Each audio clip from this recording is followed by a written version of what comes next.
Hello students, good morning all of you. कैसे हैं आप लोग। आज मैं कुछ नया टॉपिक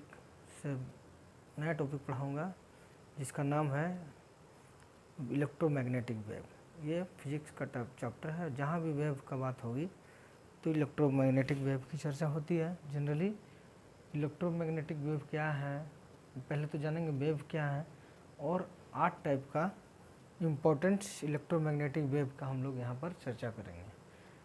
जहाँ जैसा कि लिखा हुआ है, फर्स्ट इलेक्ट्रोमैग्नेटिक वेव में फर्स्ट करेंगे long radio wave, short radio wave, third में माइक्रोवेव, फोर्थ में इंफ्रारेड वेव, 5 में विजिबल लाइट्स, 6 में अल्ट्रावायलेट रे और 7 में X ray and last gamma ray.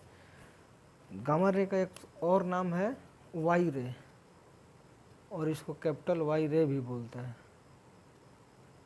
Y रे। इस सब 8 वेव का हम लोग आज चर्चा करेंगे। फर्स्ट ऑफ ऑल पहले जानेंगे वेव क्या है।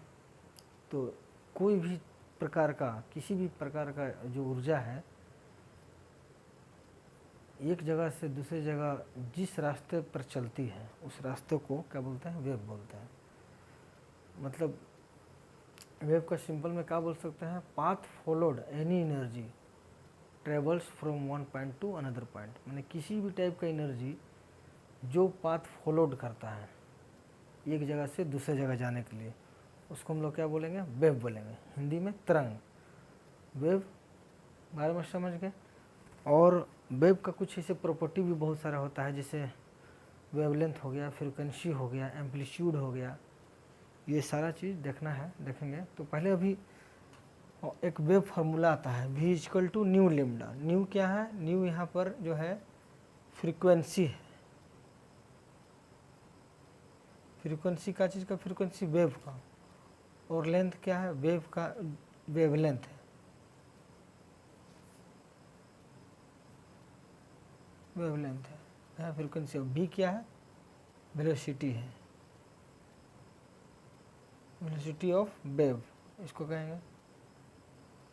तो आज हम लोग डिस्कस करते हैं 8 टाइप का इलेक्ट्रोमैग्नेटिक वेव। वेव तो हम लोग जान गए क्या है। अब इलेक्ट्रोमैग्नेटिक क्या है, इलेक्ट्रोमैग्नेटिक वेव वैसा वेव जिसको प्रोपगेट करने के लिए, एक जगह से दूसरी जगह ट्रेवल करने के लिए मीडियम की आवश्यकता नहीं होती है। मतलब इसका मतलब ये नहीं कि मीडियम में नहीं चलेगा, मीडियम में भी चलेगा और विदाउट मीडियम, जहाँ मीडियम नहीं है वहाँ भी ट्रेवल करेगा। जैसे सन से जो लाइट आता है हमारे पास, वो लाइट बीच में बहुत सारा ऐसा वैकम्प होगा जहाँ मीडियम ही नहीं है, फिर भी वहाँ से ट्रेवल करता है। तो इसका मतलब है कि विदाउट मीडियम भी वो ट्रेवल कर सकता है और मीडियम में भी करता है। तो light is a example of electromagnetic wave and transverse wave. और ट्रांसवर्स वेव भी होता है। मैकेनिकल वेव में हम लोग देखेंगे, mechanical wave, non mechanical wave. तो हमारा जो साउंड जो है, जैसे है साउंड, ये लॉन्गिट्यूडिनल वेव हुआ, ये इलेक्ट्रोमैग्नेटिक वेव नहीं हुआ, क्योंकि इलेक्ट्रोमैग्नेटिक वेव के लिए नेसेसरी कंडीशन है कि मीडियम में भी ट्रेवल करेगा और विदाउट मीडियम भी। पर साउंड में ऐसा हम लोग नहीं देखते हैं। साउंड में क्या है, साउंड जो इलेक्ट्रोमैग्नेटिक वेव इसलिए नहीं है कि वो without medium can not propagate from one place to another place. मतलब एक जगह से दूसरी जगह बिना मीडियम के नहीं जा सकता। जैसे स्पेस में अगर कोई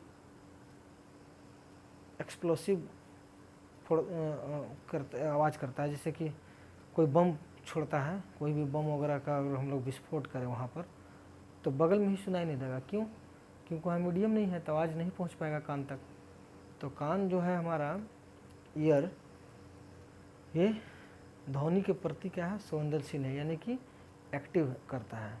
साउंड जो है ईयर को एक्टिव करता है, और आँख जो है, आँख को कौन करता है, लाइट करता है। तो लाइट हमारा एनर्जी है जो कि ट्रेवल करता है, और ट्रेवल करके हमारे रेटिना पर पड़ता है, और रेटिना पर पड़ने के कारण हम उस किसी भी चीज़ को देख सकते हैं। क्योंकि कोई भी ऑब्जेक्ट के पास वो लाइट जाता है, तो लाइट जाने के बाद रिफ्लेक्ट होकर हमारे रेटिना पर एक बीम बनता है, प्रतिबिंब, इमेज बनता है, और उसी इमेज को हम लोग का ब्रेन सेंस करके बताता है कि ये चीज़ है। तो अभी तो हम लोग देखेंगे ये क्या है, इलेक्ट्रोमैग्नेटिक वेव का चर्चा करेंगे, जिसमें कि फर्स्ट है long radio wave. Long radio wave का जैसा कि यहाँ फिगर भी दिखाया है, और ये एरो से ऊपर से नीचे दिखाया हुआ है लैम्डा। अच्छा, लैम्डा और यहाँ फ्रिक्वेंसी है। तो जो 8 वेव जो क्रम से लिखा हुआ है, मतलब ये ऑर्डर में लिखा हुआ है। ऊपर से नीचे आने पर जिससे radio wave, long radio wave से नीचे गामा रे तक आएंगे तो इसमें जो वेवलेंथ है वो डिक्रीज करता है, और इसी के अपोजिट फ्रिक्वेंसी है वो क्या करता है, इंक्रीज करता है। ऊपर से नीचे आएंगे तो इंक्रीज करेगा, और फ्रिक्वेंसी का जो रिलेशन है एनर्जी के साथ डायरेक्टली माना जा सकता है। इक्विवेलेंट नहीं कहेंगे, क्योंकि इक्वल नहीं कहेंगे, लेकिन वो इक्विवेलेंट है। मतलब एनर्जी अगर फ्रिक्वेंसी बढ़ता है तो एनर्जी भी बढ़ता है। यही कारण है कि एनर्जी बढ़ने के कारण ये गामा रे के पास सबसे ज़्यादा एनर्जी होता है, लेकिन वेवलेंथ कम होता है। और एनर्जी ज़्यादा होगा तो क्या होगा, पेनेट्रेटिंग पावर इसका ज़्यादा होता है गामा रे का, जिसको वाई रे कहते हैं। तो पहले अभी हम लोग देखेंगे ऊपर से। First number long radio wave. Long radio wave जो हमारा होता है ये इसका फ्रिक्वेंसी क्या होता है, कम होता है। ये कम फ्रिक्वेंसी को ही सेंस कर लेता है, और इसमें जो है वेवलेंथ इसका क्या होता है, सबसे ज़्यादा होता है। तो यही हम लोग ज़्यादातर रेडियो वेव जो हुआ, ये लॉन्ग रेडियो वेव का यूज हम लोग करते हैं। रेडियो वेव 2 तरह का हुआ, long radio wave, soft radio wave. तो रेडियो वेव का जो मैक्सिमम हुआ, मैक्सिमम जैसे कि मैक्सिमम वेवलेंथ वाला, और ये इससे कम है, थोड़ा सा कम है वेवलेंथ इसका। लेकिन फ्रीक्वेंसी का बात करेंगे तो फ्रीक्वेंसी इसका क्या है, इससे इसका ज़्यादा है। मतलब इसका थोड़ा कम है, इससे ज़्यादा है, इसका ज़्यादा है, और वेवलेंथ इसका ज़्यादा है, इसका कम है। तो इसमें क्या हुआ, इसमें ये हुआ कि जितना भी हम लोग वॉकी टॉकी यूज करते हैं, पुलिस विभाग हो चाहे डिफेंस वगैरह हो, मिलिट्री लोग, फौजी लोग, जो भी सब यूज करते हैं, ये लो फ्रिक्वेंसी पर, मैंने कम फ्रिक्वेंसी पर ही देख रहे हैं। फ्रिक्वेंसी बहुत कम है, इधर से नीचे जाते हैं बढ़ते जाएगा। ये लो फ्रिक्वेंसी को ही डिटेक्ट करता है, और हमारा ये बता देता है। लॉन्ग रेडियो वेव जो है लो फ्रिक्वेंसी पर काम करता है, और ये इसका हम लोग बहुत आसानी से यूज करते हैं। जैसे FM वगैरह भी हम लोग यूज करते हैं, मोबाइल में तो आजकल तो फ्री में ही दिया रहता है सब में। तो ये हमारा इसका long radio wave, short radio wave का कमाल है। उसके बाद माइक्रोवेव। माइक्रोवेव ये क्या, माइक्रोवेव जैसे माइक्रो ओवन वगैरह में यूज करते हैं। उसके बाद आइए 4 नंबर इंफ्रारेड वेव। हमारे सन से जो है 3 तरह का लाइट आता है। सन से कितने प्रकार का लाइट आते हैं, सन से 3 तरह का। पहला हो गया इंफ्रारेड, दूसरा विजिबल रे, और तीसरा हो गया अल्ट्रावायलेट रे। तो इंफ्रारेड को ही हम लोग बोलते हैं हीट वेव, क्योंकि हीट जब भी आता है, हीट इसी से आता है, इसको हीट भी लिख सकते हैं, हीट वेव।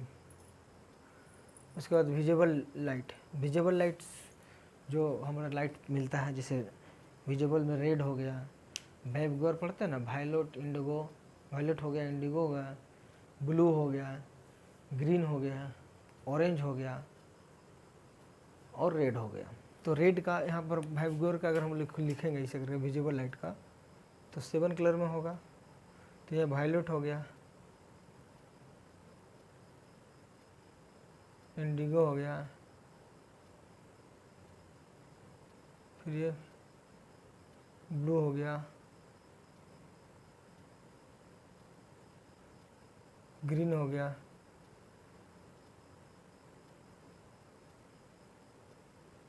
येलो हो गया, ऑरेंज हो गया, और ये रेड हो गया। वेवगोर हो गया, भी violet, indigo, blue, green, yellow, orange और रेड।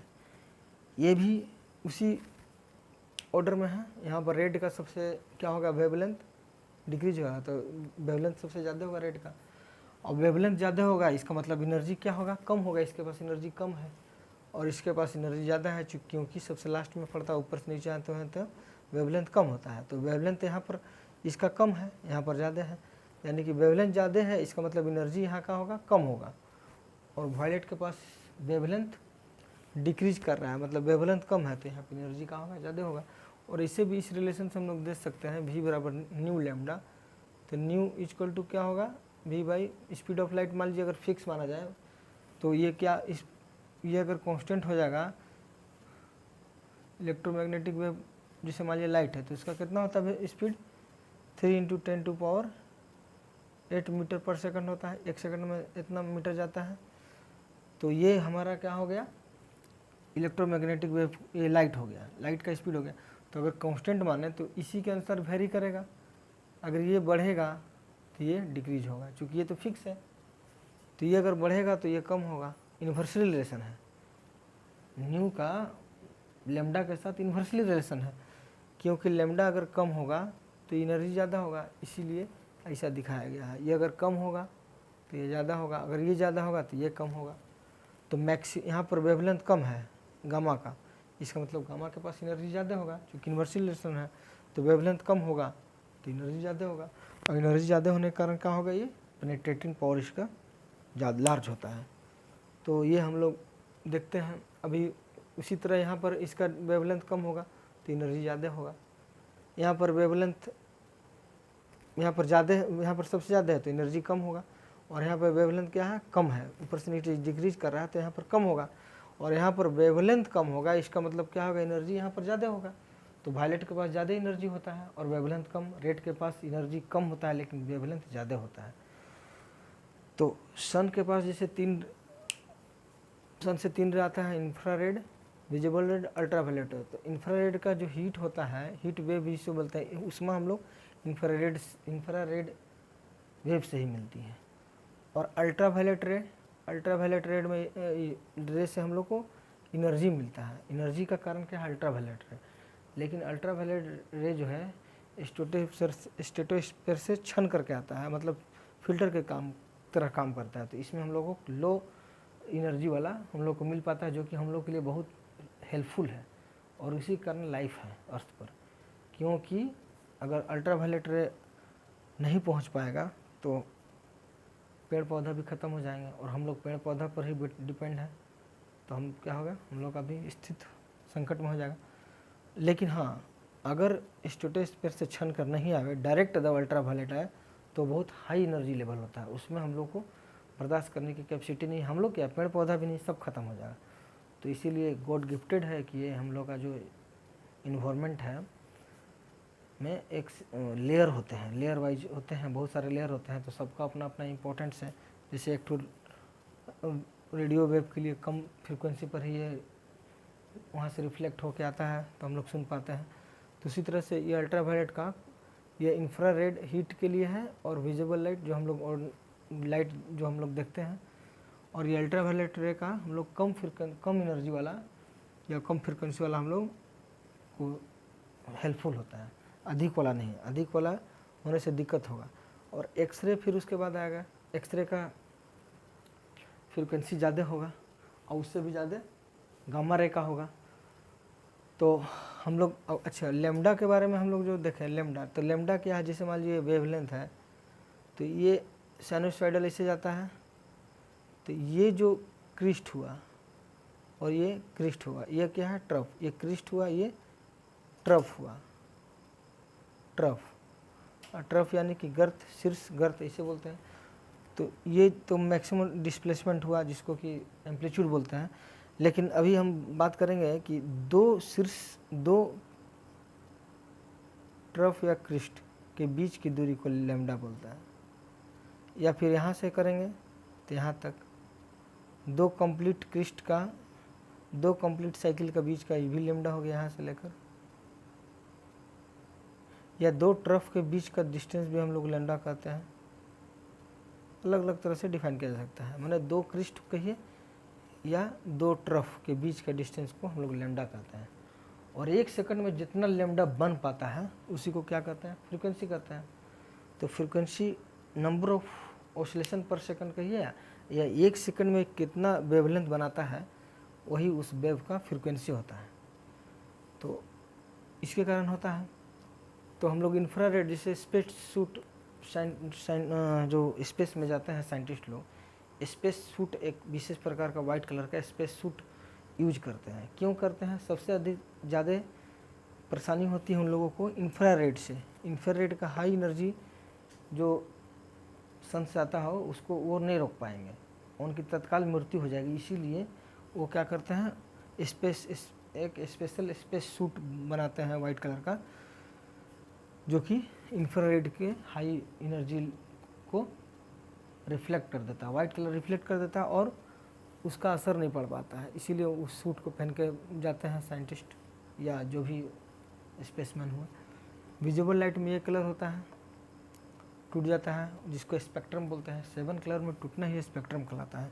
और अल्ट्रावायलेट रे एनर्जी के लिए ये उत्तरदायित्व है, मतलब एनर्जी आता है अल्ट्रावायलेट रे से, और हीट वेव आता है किससे, इंफ्रारेड से। तो ये अल्ट्रावायलेट रे एनर्जी के लिए है,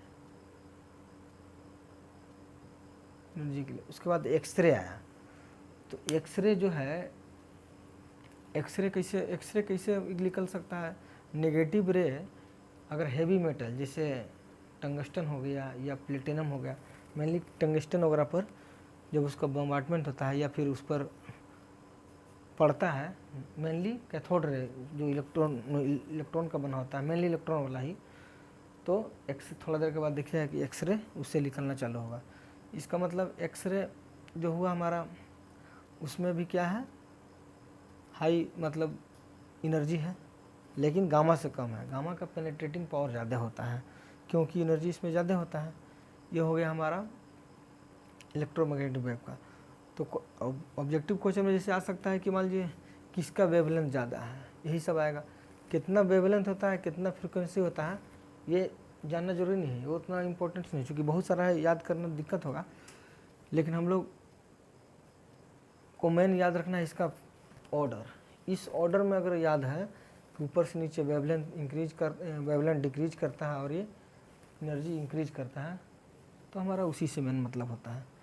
और यही एग्जाम में आता है कि गामा किसका एनर्जी इसमें ज़्यादा है, किसका फ्रिक्वेंसी ज़्यादा है, या फिर किसका वेवलेंथ ज़्यादा है या वेवलेंथ कम है। इसी टाइप का हम लोग समझ पाएंगे। अगर इसको क्रम याद रहेगा तो आराम से हमारा हो जाएगा। तो ये हो गया हमारा वेव से रिलेटेड तथ्य या फैक्ट्स, और आगे क्लास में और भी देखेंगे। और अगर इसको अच्छा लगे तो आप लोग लाइक शेयर सब्सक्राइब कीजिएगा, ताकि और भी मोटिवेशनल वीडियो आते रहेगा। ठीक है students, good night all of you.